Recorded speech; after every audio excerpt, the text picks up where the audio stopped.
Ce non catégorique, le collectif Hors de question, opposé à la décision ce mercredi de la commission départementale des mines de Guyane.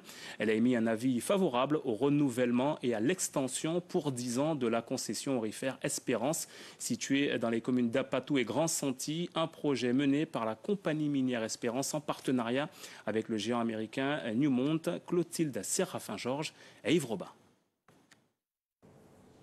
C'est une année décidément bien particulière, nous livre le collectif Hors de question amené à alerter ce 1er mai sur une décision qu'il dit ne pas comprendre, l'avis favorable de la commission des mines s'agissant du nouveau projet industriel de la compagnie minière Espérance et de la multinationale Newmont. Pour nous déjà c'est un projet pour nous comparable à Montagne d'Or, on dit 2,5 fois Marseille, un trou de 300 mètres de profondeur, 400 mètres de largeur et 1,5 km de longueur. Donc derrière, c'est pas rien, surtout aussi en termes de prévision. D'ici 2025, on prévoit 65 tonnes d'or prélevées. Donc c'est un projet aussi volumineux que Montagne d'Or où les mêmes questions se posent. Ce projet entre les communes d'Apatou et Grand-Santi, celui d'un opérateur minier bientôt devant le tribunal correctionnel.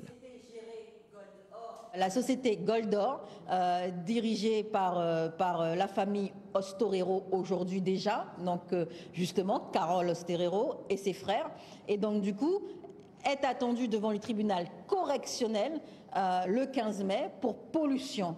Donc, ils ne sont pas jugés coupables, mais ils sont attendus. Et aujourd'hui, le 29 avril, on rend une décision favorable à ces gens-là, tout en sachant qu'en 2018 aussi et en 2019, il y a eu des enquêtes et il y a eu des décisions de la préfecture de Guyane demandant à ces entreprises de se mettre en régularité face aux autorisations administratives nécessaires pour exploiter l'or. Donc, on ne comprend pas.